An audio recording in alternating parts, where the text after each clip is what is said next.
Hello दोस्तों, आज का वीडियो मैं बनाता हूँ रिक्वेस्ट पे।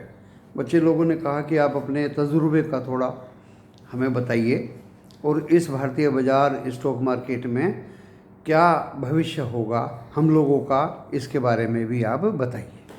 तो दोस्तों, मैं हमेशा ये सोचता हूँ कि इस जीवन का क्या पैसे से ही लेना देना है? क्या इस जीवन का जो मूल्य है वो सर्विसेज आगामी भविष्य के होनहार बच्चों के लिए नहीं है? तो अब कहेंगे कि आपने तो अपने ग्रुप में पैसा चार्ज करने का लगाया हुआ है। दोस्तों, वो मुझे पता है और मेरे दिल को पता है कि मैंने क्या लगा रखा है। ओके, बिल्कुल नगण्य ना के बराबर, to check some needy newcomers so that we can identify whether genuine or whether not genuine candidate। उनके लिए मेरे यहाँ एंट्री है। नहीं भी कोई बच्चे तो मुझे बहुत ही मस्त लगते हैं। सर कल दे दूंगा, वही स्कूल वाली बात, मदरसे वाली बात मुझे याद आ जाती है। ठीक तेरा नाम लिख लिया है ग्रुप में। लेकिन क्या आज के बच्चों के अंदर ईमानदारी है? मुझे कभी कभी वो हिमाचल का बच्चा याद आ जाता है कि दादी ने 7 साल के बच्चे की उम्र 4 साल बता दी और बस कंडक्टर ने उसका टिकट माफ़ कर दिया। तो बच्चा आज बड़ा हो के याद करता कि मेरी दादी ने पैसा बचाने के लिए झूठ बोला था, मैं तो 7 साल का था। तो वही चीज़ आज के बच्चों में मुझे झलकती है। दोस्तों देखिए, जल्दी से मैं एक शेयर बाज़ार के बारे में आपको अपनी होनी अनहोनी के बारे में बताऊंगा। और बहुत ज्ञानवर्धक आज का वीडियो है। आज से ज़्यादा ज्ञानवर्धक वीडियो मैंने इस YouTube चैनल पे बनाया ही नहीं। ये सबसे ज़्यादा ज्ञानवर्धक। आप अपनी आत्मा से खुद ही सवाल करेंगे और जवाब भी लेंगे कि हाँ, वास्तव में आज ये ज्ञानवर्धक वीडियो सुनने में आया। तो ये सारा एजुकेशन पर्पज के लिए है। कोई भी शेयर बाज़ार से शेयर खरीदेगा, बेचेगा, फ़ायदा या नुकसान होगा तो उसका जवाबदेही मैं नहीं करूँगा, ना मेरा YouTube चैनल करेगा। अपने पर्सनल फाइनेंशियल एडवाइज़र से सलाह लेके ही शेयर बाज़ार में काम करें। तो दोस्तों, मैं आपको अपने बचपन की कहानी थोड़ी सी बता देता हूँ। मैं बचपन से ही अब एक अभिन्न एक्स्ट्रा ऑर्डिनरी रहा हूँ। असाधारण, एक बिल्कुल असाधारण रहा हूँ। साधारण बच्चों जैसा मैं कभी रहा ही नहीं। दोस्तों, मैं ये आपको बताना चाहता हूँ कि असाधारण काम ही मैंने अपने बचपन से किए और आगे चल के भी मैं असाधारण ही काम करता रहा। और आज मैं अपने जीवन से बिल्कुल संतुष्ट हूँ, एकदम संतुष्ट हूँ। दोस्तों, मैं मोदी जी को पसंद करता हूँ। मोदी जी मेरे पड़ोसी हैं। पंकज भाई के घर जाते हैं, छोटा भाई है, उनकी माँ वहाँ रहती हैं। मैं भी उनका एक पड़ोसी हूँ। क्या क्या नहीं देखा मोदी जी ने, क्यों ना मैं उनका कायल हो जाऊं। दोस्तों, अपनी भी जिंदगी कुछ ऐसी ही रही है। एक दूसरी जिंदगी दोस्तों रेमंड के मालिक के लड़के की है। कैसे कैसे राजेंद्र रेमंड ने काम किया, कैसे कैसे कंपनी बनाई, आगे का हाल तो आप खुद ही देख लेंगे और पढ़ लेंगे। खैर दोस्तों, मैं काम की बात बताता हूँ अभी। देखिए, निफ्टी एंड बैंक निफ्टी, सिर्फ काम की बात बताता हूँ। राम कहानी करते करते तो छुट्टी का दिन है, मैं सोच रहा था गद्दों पे, डबल बेड पे तकिए सिर के नीचे लगा के आराम से आपको घंटे 2 घंटे तक पकाता रहूं। तो दोस्तों, उन सब में समय जाया करना है और मेरे नए बच्चों का, नए इनकॉमर्स का समय जाया करना एक मेरे लिए पाप होगा। देखिए, निफ्टी एंड बैंक निफ्टी, ये क्या होते हैं दोस्तों? देखिए, इनको अब बच्चों का सवाल ये है कि सर पता नहीं भविष्य में निफ्टी बैंक निफ्टी बढ़ेंगे, हमारे शेयर ये बढ़ेंगे घटेंगे, क्या होगा? दोस्तों, आज आपको मैं एश्योरेंस देता हूँ कि ये बढ़ेंगे या घटेंगे। विषय है निफ्टी 50 बढ़ेगा, निफ्टी बैंक बढ़ेगा, भविष्य में या घटेगा। ये मैं एश्योरेंस देता हूँ आपको कि ये बढ़ेंगे या घटेंगे। देखिए, सबसे पहले मैं इनकी तुलना दोस्तों गोल्ड से करता हूँ, क्योंकि मेरे जैसा इंसान अगर आपको ये सब चीज़ नहीं बताएगा तो और कौन बताएगा दोस्तों, बताइए। जब मैं असम में ओएनजीसी में हुआ करता था, गोल्ड का भाव सन 1987 में, 1987 का मतलब 35 साल पहले दोस्तों, सन 1987 में 3000 हुआ करता था। और अब तो कौन मुझे क्या पकड़ेगा और कौन मुझे ना पकड़ेगा, आपको बता ही देता हूँ। मैं मेरठ से ख़रीद के ले जाता था, देहरादून से ख़रीद के ले जाता था, बॉम्बे से ख़रीद के ले जाता था और आसाम में बेचा करता था। 700-800 रुपये का डिफरेंस 10 ग्राम के गोल्ड पे हुआ करता था। तो मेरा अच्छा खासा खर्चा पानी, दाना पानी निकल आता था। तो मैं पहले से ही फॉरवर्ड तो हूँ कुछ लाइनों में, ऐसा मुझे महसूस हुआ है दोस्तों। तो देखिए, गोल्ड आज 50,000 है। तो दोस्तों ये गोल्ड लगभग कितना बढ़ा है, लगभग पिछले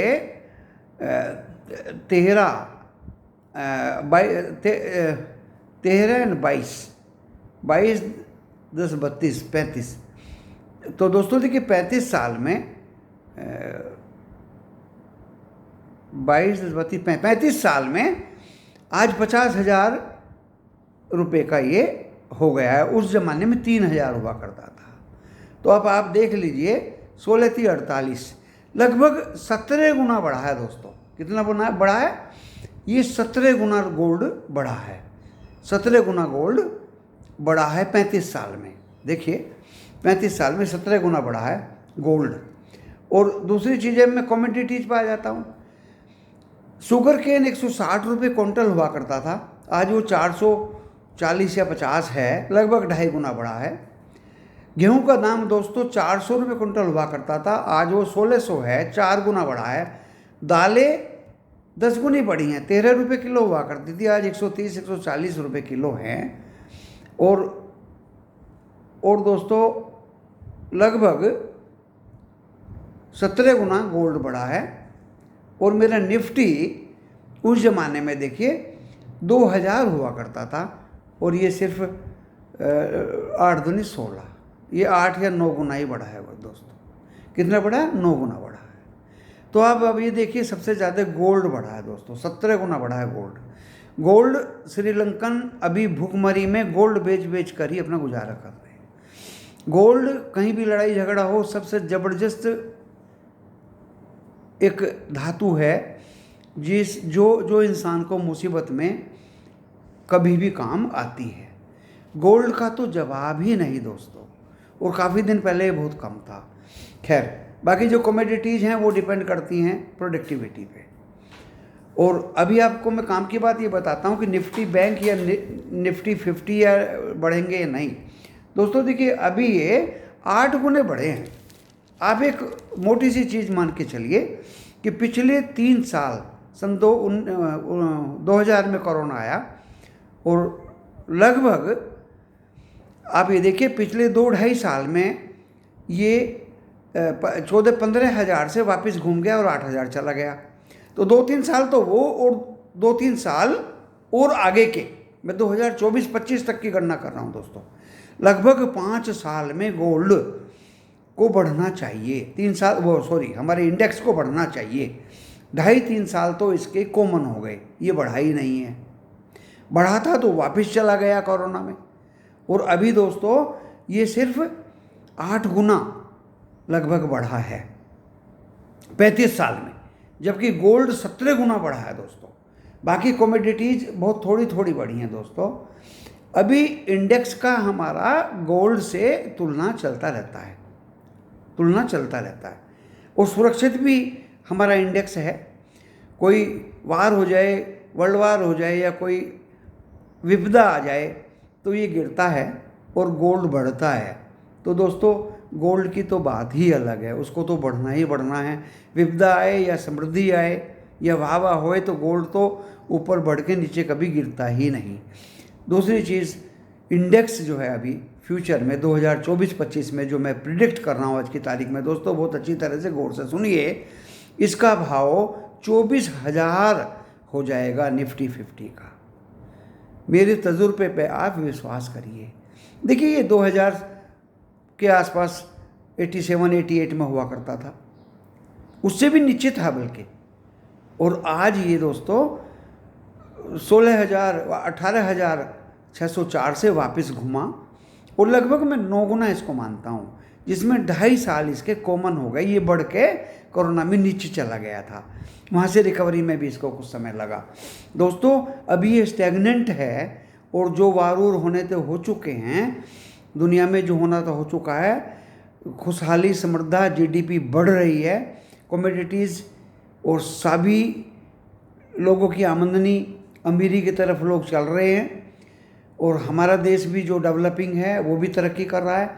दोस्तों डेफिनेटली मैं किसी की मजाक नहीं उड़ाता, मैं ये नहीं कहता, देखिए ऊंच नीच तो होगी, ऊपर नीचे तो होगा, लेकिन ये हमारा निफ्टी 50 एंड निफ्टी बैंक ये बढ़ने ही वाले हैं। स्ट्रेच कुछ शेयर्स की वैल्यूएशंस हो गई थी, मुझे भी असंभव हुआ था कि ये अपोलो हॉस्पिटल 5600-5800 क्यों भाग गया दोस्तों, और डेफिनेटली कुछ शेयर्स का भाव सुन के कि ये इतने ज़बरदस्त ऊपर क्यों चले गए।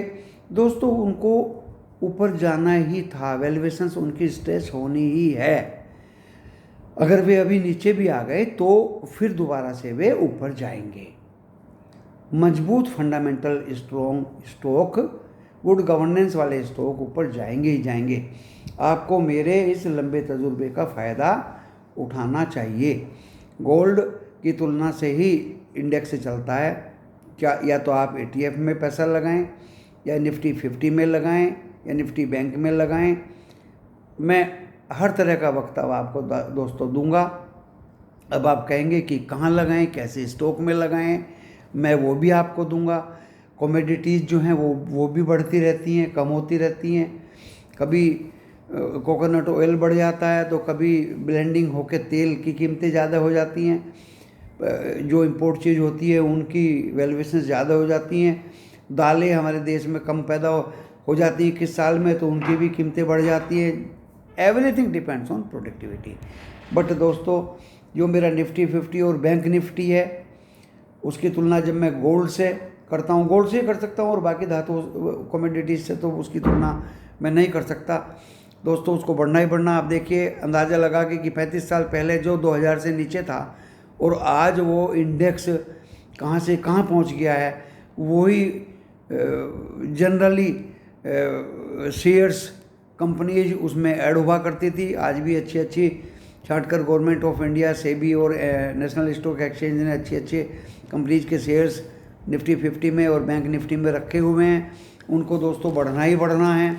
आप अपना पैसा इंडेक्स में लगा के, क्योंकि बच्चों की मेरे पास रिक्वेस्ट आई है, सर पजल्ड हो गए हम, साल 2 साल हमें 5 या 10 साल के लिए आप इस अच्छे स्टॉक बताइए, हमें ऐसा बताइए 2-4 साल के लिए पैसा लगा के हम अपना भूल जाएं, हमें ऐसा लगाइए कि वो शेयर्स जो है हमारा पैसा ना उसमें डूब जाए। तो दोस्तों मैं इसी के बारे में आपको ये वीडियो बना रहा हूँ, और इसी के बारे में मैं अपना तजुर्बा आपको सिखा रहा हूँ। मैं अपने आपके भविष्य की चिंता करते हुए आपको मैं ये बात बता रहा हूँ। आप उस पर अडिग रहिए।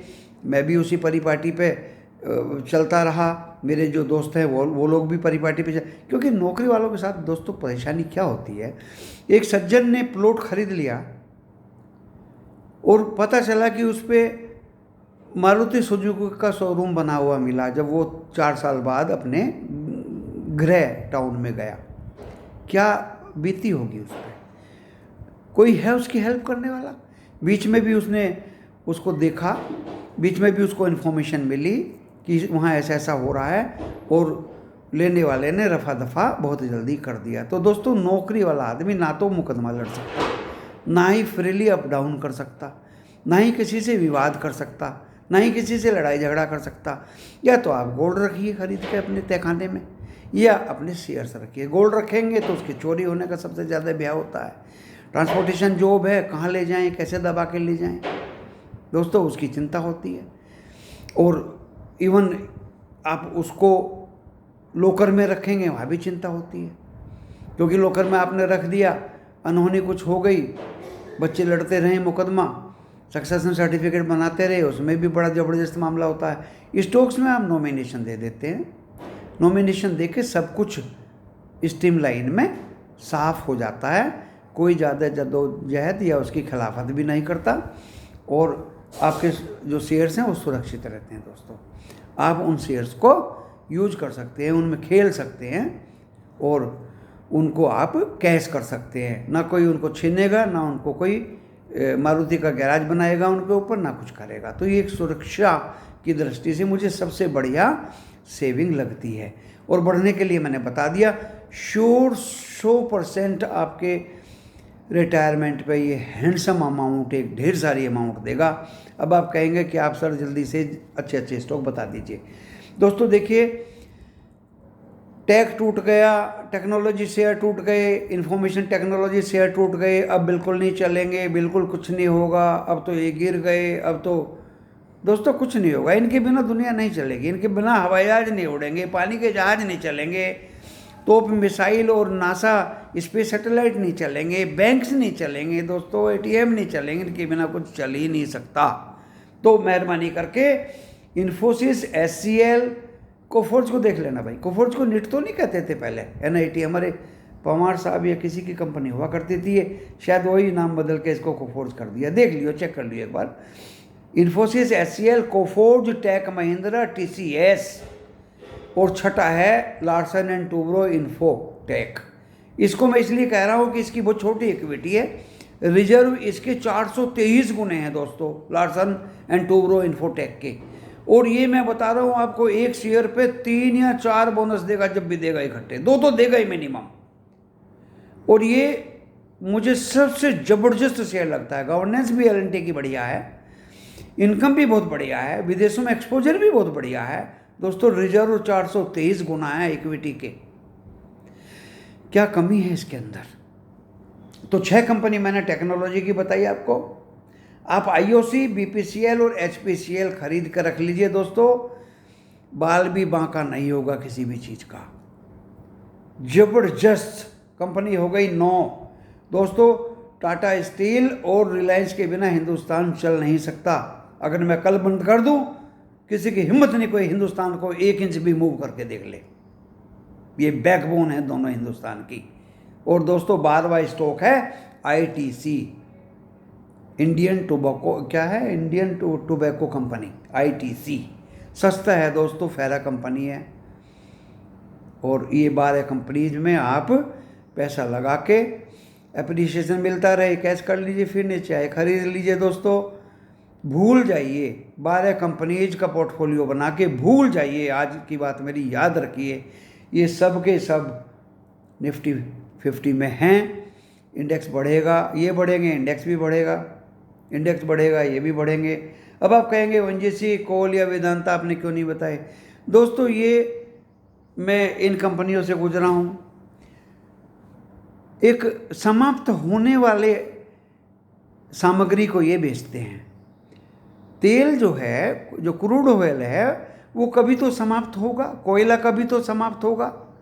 वेदांता की केयर्न एनर्जी में बहुत सारा तेल, कच्चा तेल निकलता है दोस्तों, कभी तो समाप्त होगा। इसलिए मैं इन तीनों की वकालत नहीं करता।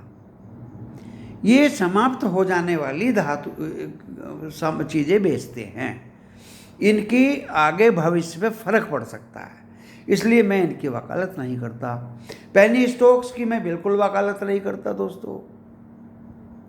बैड गवर्नेंस की दोस्तों बिल्कुल वकालत नहीं करता। मैं नाम ले दूंगा तो कंपनी वाले झगड़ा करने आ जाएंगे मेरे पास, कल से फ़ोन शुरू हो जाएंगे। एंड दोस्तों बाल है तो स्टॉक मैंने ये बताए हैं, मेहरबानी करके 3 और जोड़ लीजिए, state bank of India, HDFC bank और कोटक महिंद्रा बैंक। ये 15 स्टॉक आज मैंने इस यूट्यूब चैनल के जरिए आपके माध्यम तक पहुंचाने की कोशिश की। ये मैं क्यों बता रहा हूँ, जोड़ दे के मैं क्यों बता रहा हूँ दोस्तों, मैं इसलिए बता रहा हूँ, अभी एक भाई का फ़ोन आया, 36 लाख का नुकसान हो गया सर ऑप्शन में। फ्यूचर में 36 लाख का नुकसान पिछले 1-1.5 महीने में,